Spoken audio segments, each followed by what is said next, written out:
Belgium to Japan. One Peugeot 107, no idea what I'm doing, join the adventure. Oh my god, good morning. Oh, my hair looks like a mess again. But yeah, by now we are used to it. Okay, just woke up. First thing on my mind is we need to find a solution for a visa or to get somewhere else with the car outside of Kazakhstan, because yeah, I'm just thinking about it all the time. So I'm just gonna go to a cafe where I will sit with my laptop and just figure out like a way to get closer to Japan. Let's go! Oh. I sat down and I looked at all my possibilities. Here I am, in Almaty, the second biggest city of Kazakhstan. So my initial plan was going through the north of Kazakhstan into Russia, then via Mongolia back into Russia, and then after reaching Vladivostok, I would take a ferry to South Korea to then take another ferry to Japan. Sadly, this was not possible anymore because my passport didn't have the 2 consecutive pages for the transit visa. So I started to look into flying home, get a new passport, fly back, and then continue my initial plan. It's day 87 into the trip, and as I have a deadline to be home within 33 days, it would have taken too much time, the time to go home, make a new passport and return. So I looked into another route, and China was another option. The only thing is that China doesn't accept foreigners entering by car, even though you have an international license. You need a Chinese license. I looked into the process of how to obtain a Chinese license, but it was very complicated. So and then I was looking more towards the south to drive through Kyrgyzstan, then Tajikistan and go south, but eventually I would have to cross into China anyways. So for now I'm stuck, but I wouldn't give up. And after a few more hours of searching, I came across a travel agency that is providing drives through China with a guide and in convoy with other travelers. So I sent an invitation to join a group, so fingers crossed.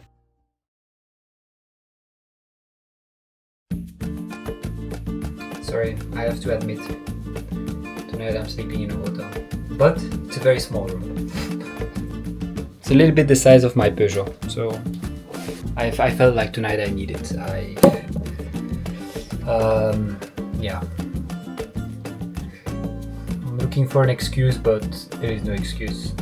A little update on the situation. I've been looking into some routes. I'm in contact with one group, Overlanders China or something, which tomorrow I will have more news about, if there is a possibility to cross with a group, like in a convoy, from west side of China into the east side, but tomorrow I will have more news as I will be accepted in the group, and I will probably have a call with one of the owners of this group. I've been looking into other routes, but for now the China with a convoy seems like one of the only options if I don't want to take a flight, because I could easily fly from Almaty into Osaka or Tokyo, which would be very easy, but that's not what we signed up for. So tomorrow more news. I'm gonna take advantage of this bed, but I brought my own pillow. Just something I cannot miss. I'm looking forward to finally a bed. Thank you. So this is the office of the day. A little working space here with the chair, of course. And guys, look at the view. Sometimes I forget that I'm in Kazakhstan and I think I'm in Rio.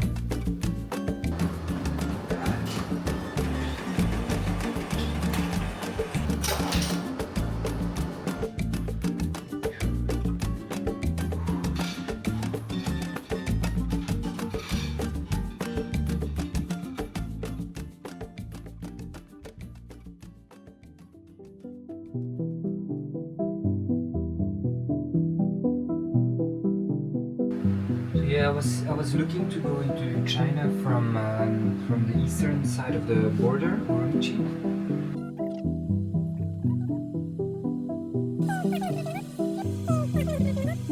So yeah, it's not gonna be possible from that date. Only mid of August, but that's too late.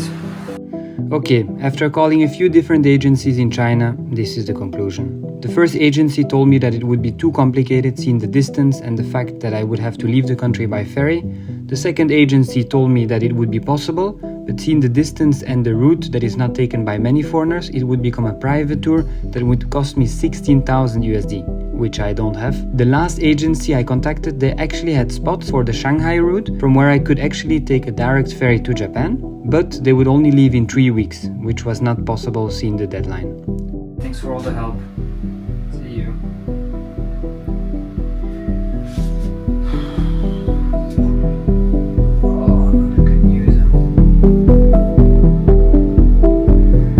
Okay, this is gonna be way more complicated than I thought. China is just not an option. So basically, I can't travel further by car, which was definitely not the plan.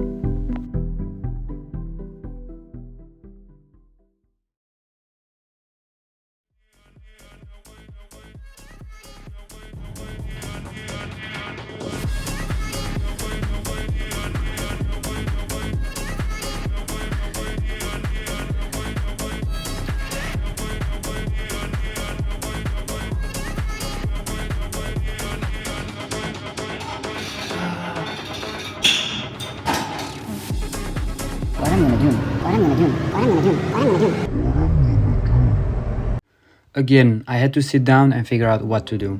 Honestly, going through all this research was a total roller coaster.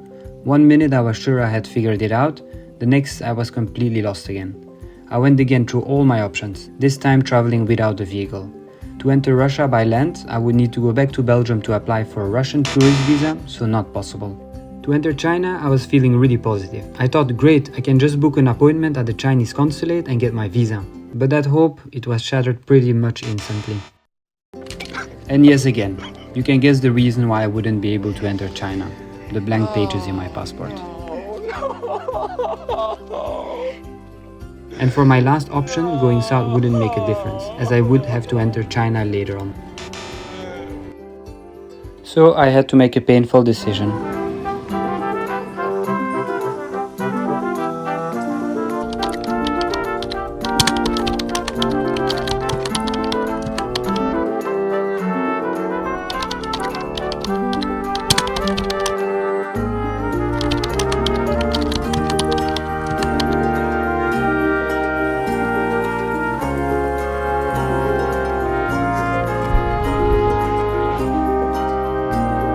No, I promised to continue this trip.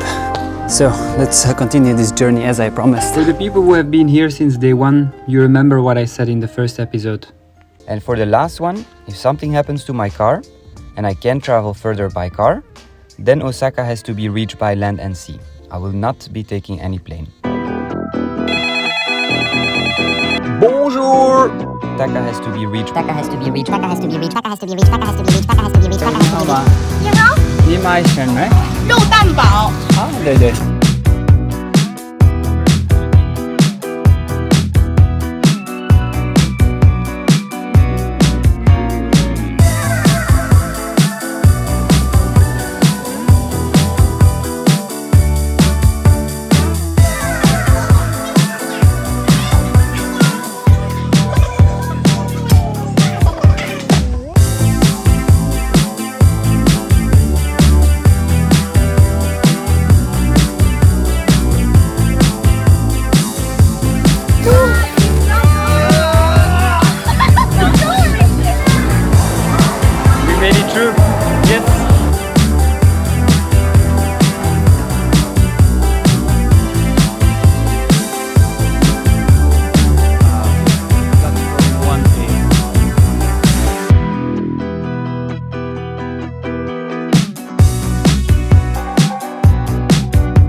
Ode to my Peugeot. Dear Peugeot, my funky friend, through storms and steppe, you'd never bend. You dragged my butt from west to east. 12,000 kilometers, no breakdowns. True. Except that one time you almost caught fire. I know, it was not your fault. Lowlands fade in the rear view sweep.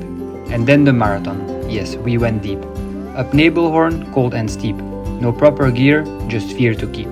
One breath, one step, then gravity sly. Belgrade watched me touch the sky. At Vlasina Lake, we took a break. Then Doggy came along, making my heart quake. Oh Lap Nessie, you sly old mutt. You played my heart, then ditched my butt. I gave you meat, I gave a ball. You whacked, then that's all. If you're hearing this Lap Nessie, the ball is still yours. Sunlit street and golden cheer. Plovdiv stole my heart, it's crystal clear. Istanbul's minaret broke the sky. EU, we loved you, but bye-bye. Scruffy faces, eyes so bright. Boo pows turned my days to light. Old town streets where legends tread. Golden light and Khachapuri bread. Kazakh steppe, just dust and pain. But you, my champ, you still didn't complain. Golden plains and stories untold. Kazakh hearts are warm as gold. Now parked where Almaty's mountains rise. Just catching breath beneath these skies. Till I return, keys in my fist. To conquer again the roads we've missed. Well, this is it. Peugeot and me, we are going separate ways. It is what it is. I'm very sad about it. It's a bit strange to live without the Peugeot, but hopefully it will still be here after 3 or 4 months. Yeah, I'm not used to wait for a bus. Yeah, like a normal citizen, like sometimes as well, I need to do normal things. Where is the bus? I've been waiting for 2 minutes. I'm not used to waiting anymore. I need to have bus 32. Not sure how I have to pay, but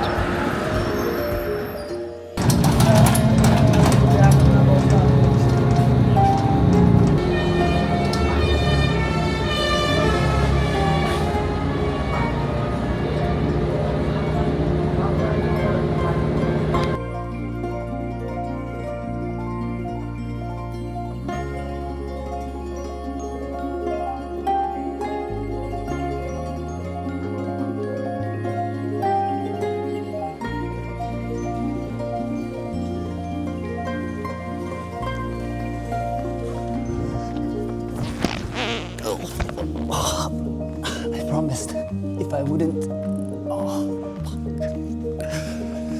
I promised if I wouldn't be able to continue by car, I would continue this journey by land.